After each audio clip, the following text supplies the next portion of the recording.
Well, welcome to our program, Coach to Coach. Today's guest is Claire Knight. Claire is one of my peer coaches from Jamie Smart's Thriving Coaches Blueprint course. So thank you, Claire, for joining us today. It's so nice to see you. It's really lovely to be here. Hi. Great. Well, the way I like to start these conversations off is just to find out what first sparked your interest in coaching. So I suppose, what is coaching anyway? That's I don't know. I always seem to go backwards before I can go forwards. So for me, I feel like I've been a manager of people for about 30 years. You do questionnaires and look at how what your style is in the workplace. And I've always had, in terms of how my style has been described, a very coaching style. So very enabling, democratic, involving people. And so I suppose I went through my career in various different industries, in the leisure industry and in the public health, and more recently in charities, third sector, sort of voluntary sector, helping organisations. And all the way through, I feel that I had a position of leadership in service of my team, in service of the customer or the beneficiary, or the patient, depending on where I was working. So when I discovered that my friend was learning to be a coach, I was like, well, what is that anyway? And when we talked about it, I really thought, well, that's really strange. That's actually something I've been doing sort of in my day job forever. And so I became interested really in what she was doing, sort of watching from afar, and I respected her and could see that she was learning new things and was excited by that. And I started reading, and then I started watching things, and I'm always a fan of TED Talks and things on YouTube, and just expanding my own sort of awareness of how people function, what gets in people's way, and what helps basically. And made a decision probably about 4 years ago, based on my friend's shift. She shifted so much when she learned to become a coach, that the way she spoke to me, the sort of questions she asked me, and the way she helped me understand myself was so inspiring.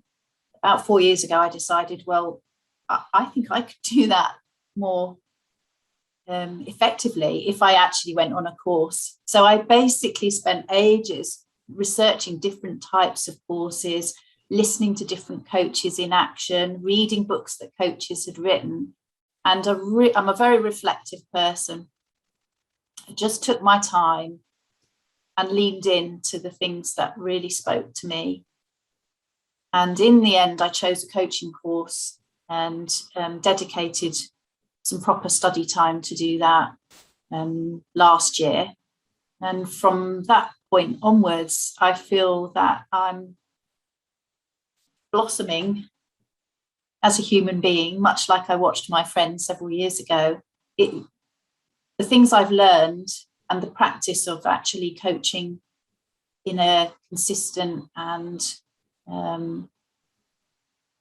suppose deliberate way, rather than just in a conversation with somebody, but actually engaging confidentially and safely and creatively with people who consciously want to have that sort of a conversation, has been the most mind-blowing and awesome experience for me as a coach, but really as a partner to the person that I am coaching. It's very inspiring. People inspire me. In general, I've really realized that absolutely every individual is inspiring, not just those people that we might see on TV or in our own organizations. Yeah.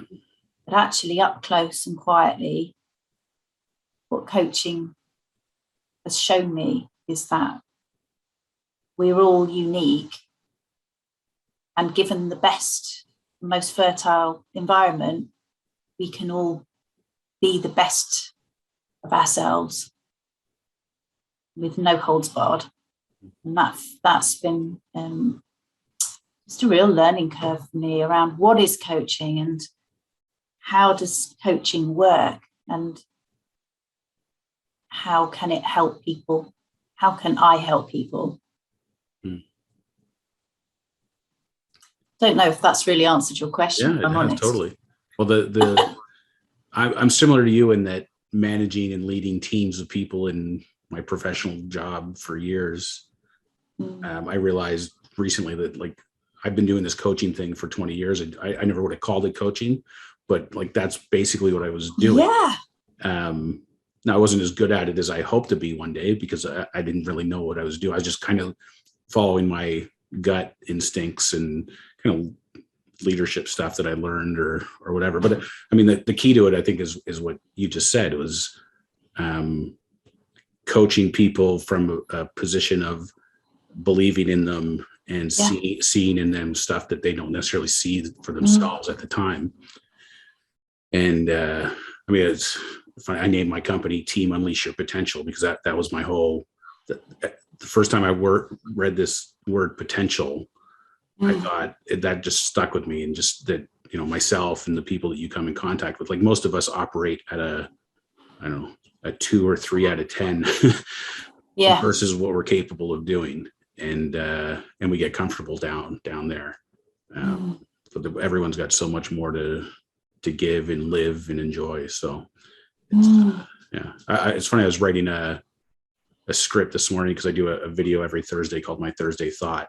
And this week I'm launching my coachingplease.com site and talking about that. But I was getting to the answer, kind of what you were just addressing in terms of what is coaching for me.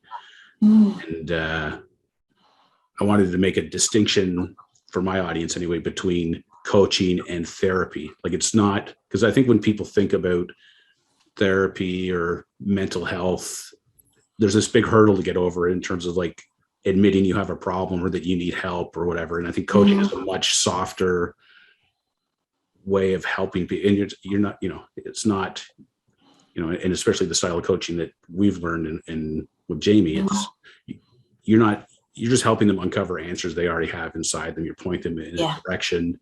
You're not there to hit them over the head with like advice and, you know, multi-step programs and all this kind of stuff. So to me, it's a much gentler way of helping people along. Like, coaching, it's, you know, I make a point in my script about, you know, every elite athlete that you've ever seen on TV has a team of coaches, and they're among the first people to get thanked when they win a championship or a match or whatever.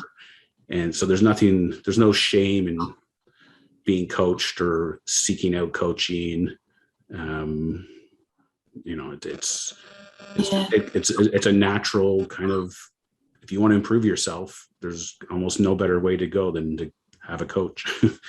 It's like, for me, it's almost like it's a conscious connection with an individual who can create a space, unconditionally support you, be a champion for what it is you want to achieve for yourself, and to help you look at where you are today quite in a really honest way, and start from where you're actually at, not where you want to pretend you're at, or not where you think you're at. If you've got a downer on yourself, you can think you're in a really impossible place to start doing something ambitious, when actually often there's so many limiting beliefs.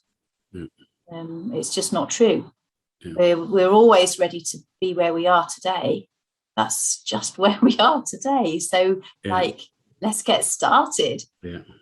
And I mean, I was really lucky in that I noticed something being advertised online. This is maybe a year and a half ago, before I'd started doing my formal coaching course. and somebody locally was offering some free coaching to people in helping professions. So I wrote an application and was lucky to be selected. So that coaching gave me a really amazing opportunity to reflect on what coaching could be and just throw myself into this place of safety and encouragement that she gave me. And in that place, I explored whether or not I thought I could be a coach, what I wanted from the future, how was I dealing with the today, where I am today in life, what do I need to prioritize? And it was just such a safe place for me to be gently held, if you like, and kindly challenged over the things that I maybe trot out on a script, because that's what I say to my friends, or that's what I say to my family. And there are all sorts of things get in the way of us understanding who we really are, because if we're around family who've seen us in a particular way forever, it's easier to conform and stay in that place, to be that reflection of what they think. Or if you're around friends and you're starting to get some success in life, you don't want to be arrogant or say, well, I want more. Yeah. This is good, but I want more. We socially monitor ourselves so much of the time. And equally, there are times where, if things are tough, I get really aware. I'm a sort of ring a friend sort of a person. I think, I can't ring them again. I'm literally moaning about the same thing I moaned about yesterday and last week and last month. Like, they'll be sick of hearing me say this. Yeah. So actually, she was called Julie, to have Julie hold that space for me, I could say all of the things I held back from saying in my normal life and with people around me. Mm-hmm. And actually, I realized when I heard myself say them out loud, like, I hold back from saying that stuff to myself. I don't always want to admit that I think this, or I say that, or I'm, believe something about myself. It was a really transformative experience for me. And now I'm coaching other people. It just brings me so much joy, because I can see how I can bring some love and attention to the room. Yeah. And compensate for what love and attention people don't have in their normal lives, either love and attention for themselves, mm-hmm. or love and attention from the people around them. Yeah. And there's such creativity and peace comes from just having that space, and having it repeatedly, as well, because I think I've had some wonderful conversations, including with you, where you've held a space for me, and it's just, I've really been able to explore something maybe that I haven't even quite got grasp of articulating before. So you can do a lot in a conversation that's 15 minutes long or half an hour. But now I'm coaching clients more formally, if you like. Yeah. And I'm 8 months into one particular client that I'm supporting. And, we've worked through a myriad of things. And what was the first topic of conversation gave way. It melted in some aspects to reveal something much bigger, more profound, ambitious and exciting. And where we're at now, 8 months on, is we could not have anticipated where the journey would lead. But it led from the place that at the start, with a small goal or an ambition or whatever. And actually what's followed has been a complete adventure. It's amazing. Yeah. I think so. That's great. Yeah, I haven't had any long stint coaching relationships as of yet. Like I've got this group that I'm working with now, and we're into week 3. this week, our third, and then we've got 7 weeks of group calls planned. And after this week, we then also start doing one-on-one coaching, which I'm really looking forward to. But yeah, I can already see in a very short period of time, like the possibilities of where this is going. So I can only imagine like 8 months down the road, the kind of stuff that you and your clients start to dream of, right? Yeah. You've got magic ahead, and the group that you're working with, because we're always evolving and learning and growing. And something we did yesterday without knowledge or understanding is easier today with knowledge and understanding. And I always think about driving a car. I've got kids who are learning to drive. My third is about to start learning. Yeah. And I've got the same fear that I've had twice before for getting in the car with basically my convenient little thing becomes a killing machine in my own mind, like, oh. Yeah. But I know that actually in a few months' time, my daughter will be able to learn one thing at a time and actually build on it. And then soon enough, she will be driving a car safely, and it will become as instinctive and automatic as it is for me. And then that vehicle becomes an extension of who she is. She'll get in the car and she'll zip off, and her brain results in her moving somewhere. Yeah. And that's the same for us when we're learning new things. And I think things I've learned through being coached, and the things I see other people, how I see other people growing from the coaching and support that they're having, not just from me, from other people too. I watch other people who have coaches and see them do the same.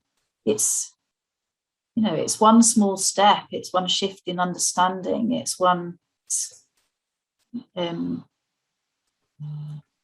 evolving iterative process. And there's no end. It's just the marvel of that ever creative, source of inspiration and wisdom that comes from just being quiet and listening to what's coming up next. And then now what's coming up next. And I know something new. And it just keeps coming. So yeah, it's very exciting when you realize that what you're tapping into is infinite, right? There's no shortage. It's true abundance. That's exactly the word I had in my head. It is absolutely abundance. It's available, but we're so blinded so often, aren't we, by not looking in the right place. Yeah. Well, yeah, we live in a world of that's convinced of scarcity, right? And it could be further from the truth. Yeah.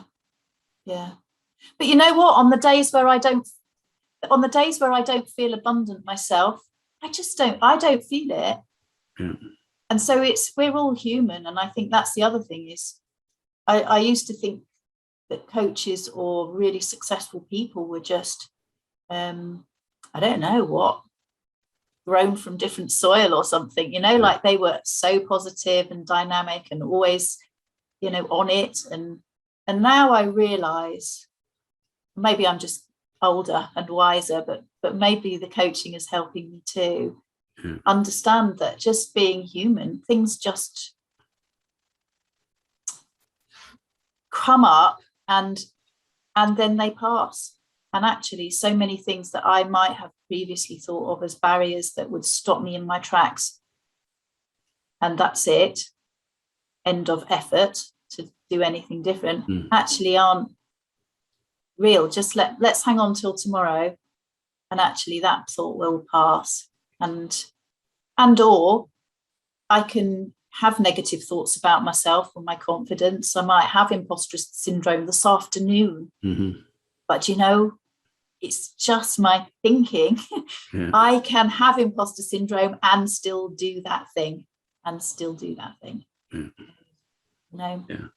see that actually the key to success is using the tools and support and encouragement that you get, but also tapping into an underlying confidence, an innate sort of sense that we're healthy and we can, move forward no matter what. Yeah, I think part of that human condition is it's a fantasy to think that people like Jamie or the people that you think are the most enlightened or the most knowledgeable about the way life works, even they live their lives, right? It's the human condition to fall out of it and deal with whatever, a bad day and a bad week or whatever, and it's coming back from those things time and time again that helps you grow. And there's no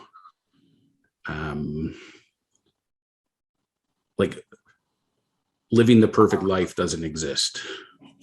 Right. Having bad days is perfectly fine. And it's taking the judgment and the sting out of those ups and downs, really.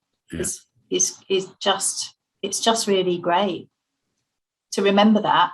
And that doesn't mean, that there aren't times where you think, right, I am just going to keep my mouth shut and not involve myself in this family discussion because, you're driving me mad. Yeah. That's, and that happens. And yet underneath that, I just rest more comfortably now. In a sense of, so what? I'm in a bad mood today. And then I find I'm laughing while I'm saying it, it's the thing. Because you've realized it.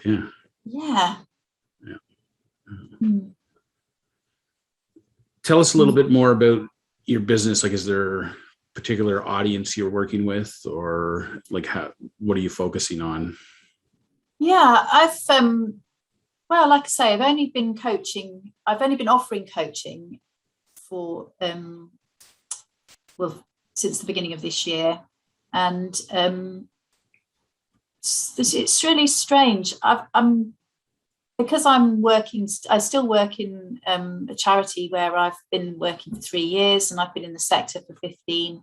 So I'm still doing the very important and purposeful job that I get a lot from most of the time.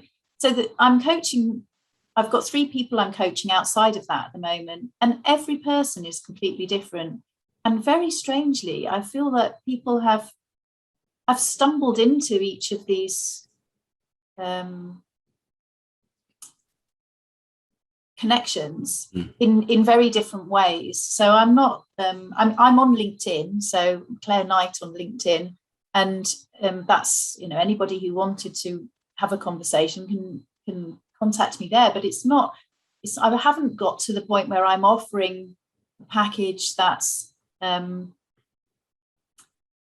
targeted at a particular niche.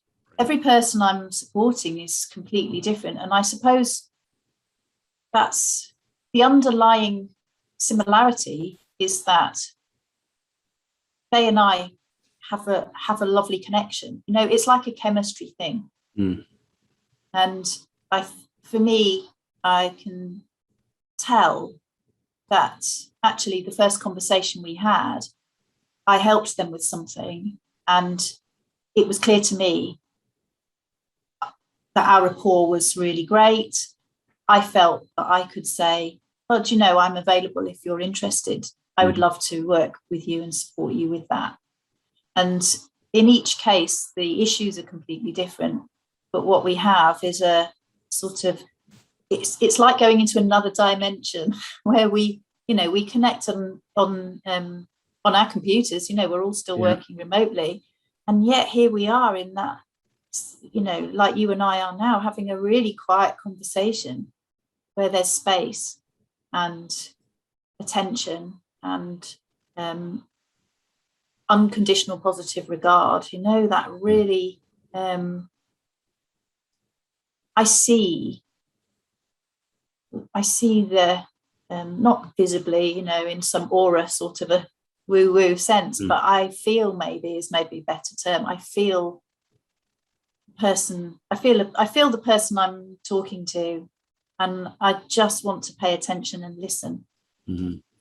And whatever somebody wants to talk about is fine by me. I work in the cancer field, so no conversations with people who are dying or dealing with the most challenging of life situations. I'm okay with any of it. Yeah. I know I can hold an emotional place, and people feel safe to come and say whatever they want to say. It's not my job or role. I have no business in judging. Yeah. It's of no interest to me. Yeah. What's interesting to me is to listen, I suppose. Yeah. And then take it from there. It's just it's an exploration side by side. And so the things that people getting out of it are really unique to them, I'd say. And maybe in time, I'll realize over the years perhaps that there's actually a trend here, and I seem to be supporting people around this or this type of person. But at the moment, I'm not even thinking of types of people. We're just all human with that whole mixture of things, so that makes us the same as each other in lots of ways. A good starting point. It just occurred to me just how, I don't know, a little bit ironic, I guess it is, that we attempt to define a niche or an audience with terms or, like labels. Yeah. When we know fundamentally, like, it's all bullshit. Yeah. But then there's I've got blind spots, I'm sure. I bet I've got labels. Do you know that if we were having that sort of a conversation, you'd be holding the mirror up and I'd be going, oh, why do I think I'm limited by this? Or why do I describe myself like that? Or why do I never step out of that role? Yeah. So we do, I suppose there are times, aren't there, where if we see a coach that's saying, I help you with whatever, imposter syndrome, I mentioned it earlier, I help people with that. Then actually, if I was thinking I'm really struggling with that, then great, I know where to go because that person is clearly an expert in that thing. So I think there's a place for that. Yeah, for it's sure. only the starting place, isn't it? It's the place to leave behind once you get going with challenging it. For sure. You mentioned earlier wanting to share some examples, and you can either transformations you've experienced or things you've helped clients experience through coaching. If you can share an example or two, so people get a sense for kind of what's possible. Yeah, well, one thing that I had was around, if I'm learning to be a coach, how will I ever tell people I'm doing that? I'm not known for doing that. How would I start even talking about it? And so the coaching I had from Jamie on that, he just shone a light, he just was asking me questions about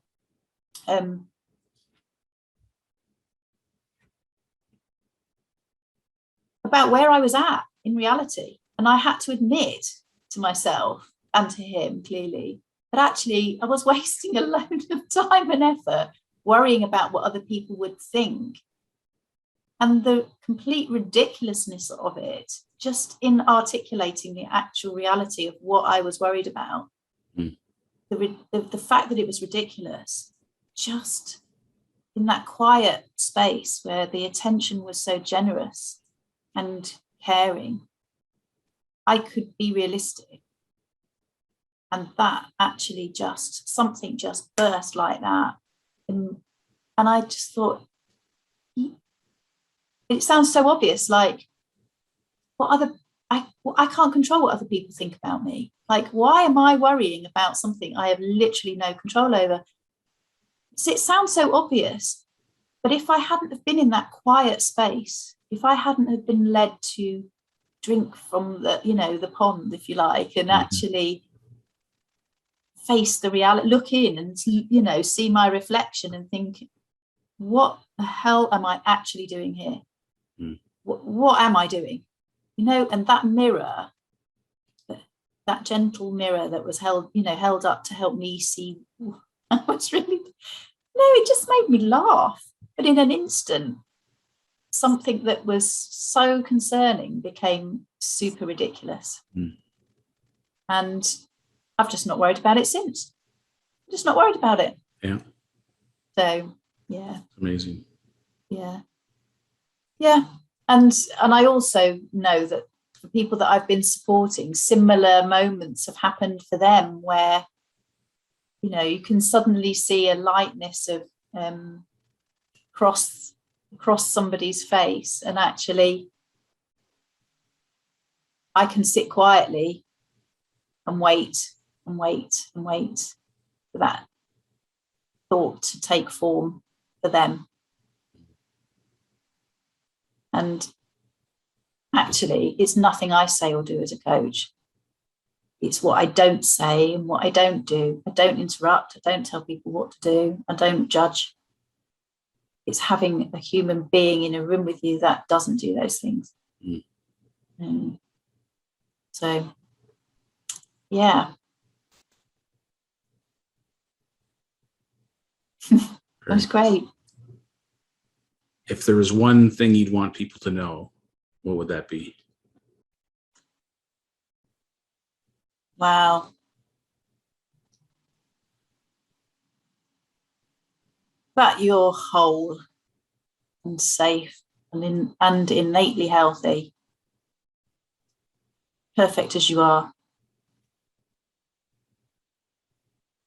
There's nothing anyone needs to say or do but to be themselves. And from that place, you can take one step at a time and do anything. It's a great one thing.